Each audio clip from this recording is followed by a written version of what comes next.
1, do not judge me if I wear hot pants or sleeveless top with 2 pieces of clothes sliding from my shoulder to my chest, because my clothes do not define who I am. What defines me is what I do and what I am capable of. 2, do not stare at me if I have bright colored hair or an inked body. Of course, you can look at it and appreciate the art and effort, but I do not give you the right to stare at me and make me feel uncomfortable. It is an act of bravery of being different, of being unique, of not being afraid to experiment, and not an open invitation to laugh or mock at. 3, if I wear red cherry blossom lipstick and smile at you, do not take it otherwise. Trust me, it is just courtesy, not curiosity. 4, do not underestimate me by seeing the size of my fist, because when you look closely, this small fist of mine is made of molten iron. One blow and you know you will be slayed. Just like my small sharp eyes, it can cut you into 1,000 pieces when you look at it with lust and hatred. And if you still do not obey these rules, remember, my forefathers were headhunters. I was born out of a clan of warriors. Remember the world's hottest chilies grown in my grandmother's garden. Remember the Battle of Kohima, perhaps one of the cruelest battles in the history of World War II. Yes, it was fought in my backyard. But dear, if you smile at me with love, kindness, and oneness, I will be your friend. I will take you to places you have never been before, from plains to mountains to rivers to valleys. I will narrate you the folk tales which were passed down to me by my grandfather and which were passed down to him by his great-great-great-great-grandfather. I will sing you melodious folk song like a bird chirping all day long.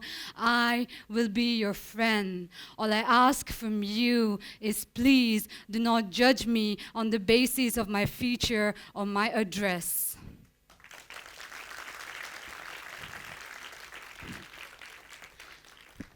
Very good evening to everyone present here. My name is Vinatoli Yeptho, and I am from Nagaland. I have been out of my hometown since 2013 at the age of 18 to pursue my education. And staying away from home is very difficult for every one of us, for anyone. And the world outside is not very kind, and there is very little we can do about it. But for those of us who have features like mine, it is even more difficult. Trust me, I'll tell you why. So I wrote this piece, which you just heard, somewhere in the beginning of the year 2016, in my hostel room. It was a way of expressing myself. It was a way of channeling my anger, my aggression, my disappointment towards people around me for the treatment they meted out on me. And forget about let it going viral. I did not even imagine ever that I will read it to my friends. And I'm glad today that it did, because this is why we're here today having this conversation. So, today I'm not here to debunk any stereotypes about Northeastern people which you usually hear. I am not going to tell you that momo is not our staple diet. I am not going to tell you that our government do not subsidize chow mein instead of dal chawal. I am definitely not going to tell you that I am not Chinese, and absolutely not going to tell you that Arnab Goswami is not our byproduct. But yeah. But you see, on a very serious note, these are kind of racial slurs and racial, encounters we come across as a person from Northeast on everyday basis, on everyday life, and it's very annoying and frustrating at the same time. But this is not just to it. When we talk about discrimination against Northeastern people, the first thing what comes in your mind is the word chinky, or catcalling and this and that, all of that, right? But this is a part of it. That's a part of our everyday life, as a person from Northeast, staying away from our state, we come across all of that. But that's not just to it. There are different level and more problematic levels of discrimination that we come across as a person from the Northeast. And if I start talking about all of that, then this talk will probably never end.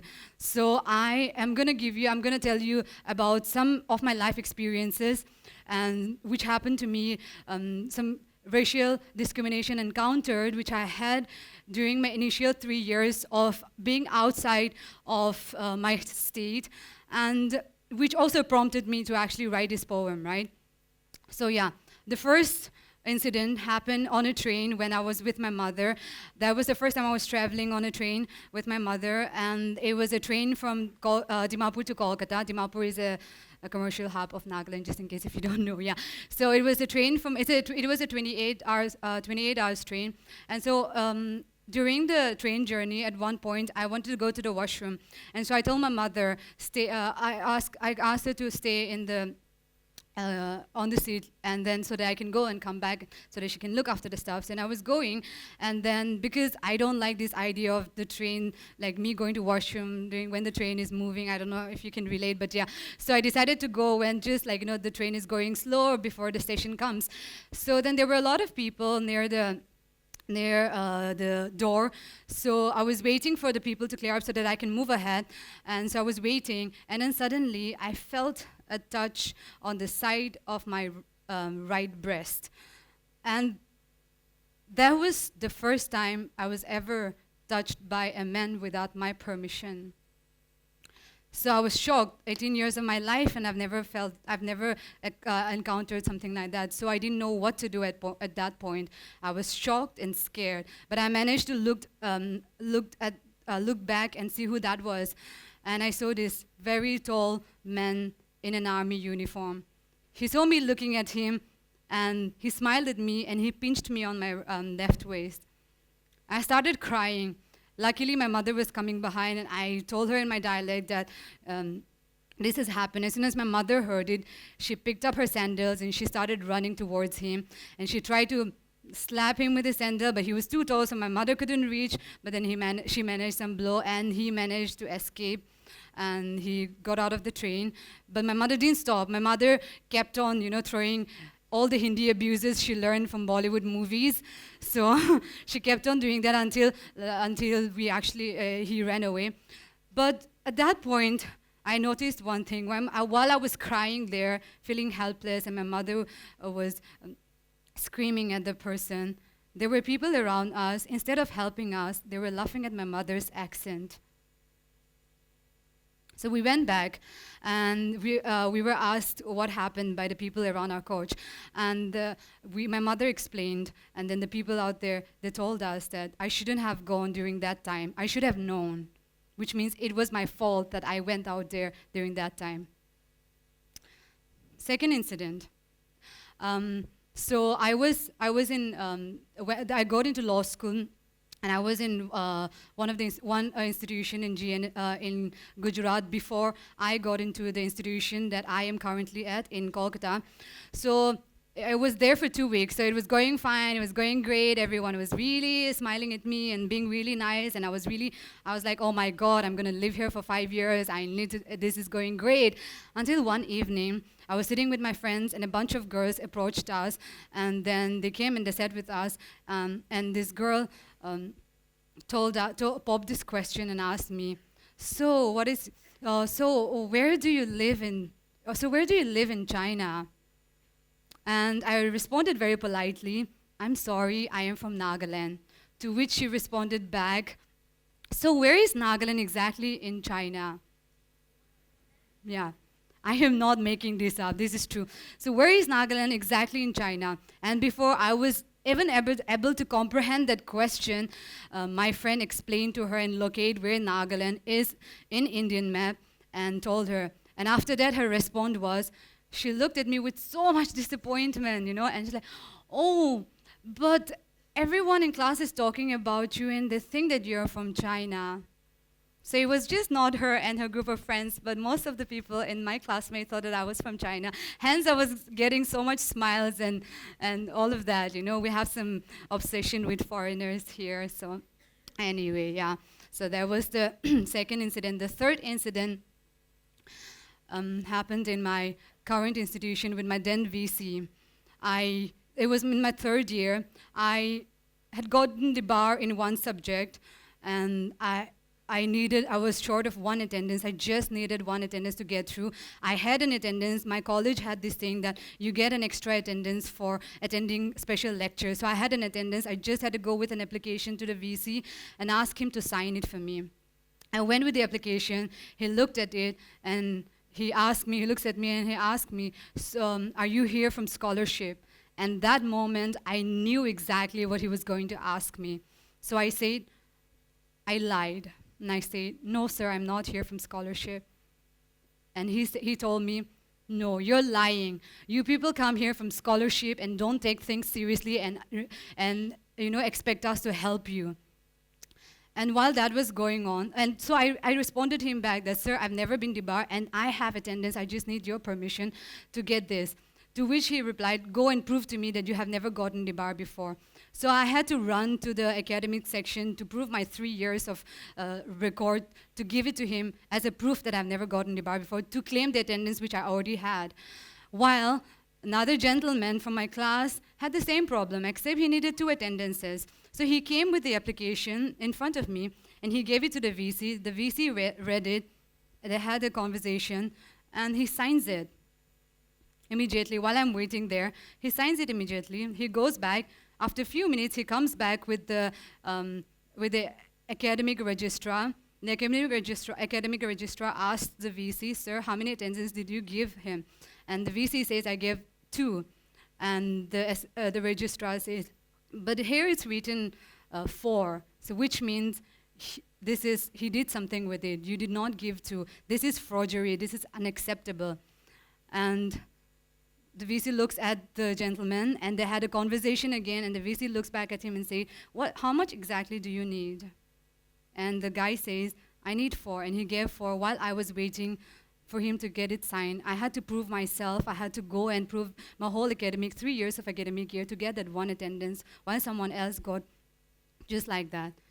So I felt absolutely humiliated, but I needed that attendance. So I just went and I took that attendance and I came back.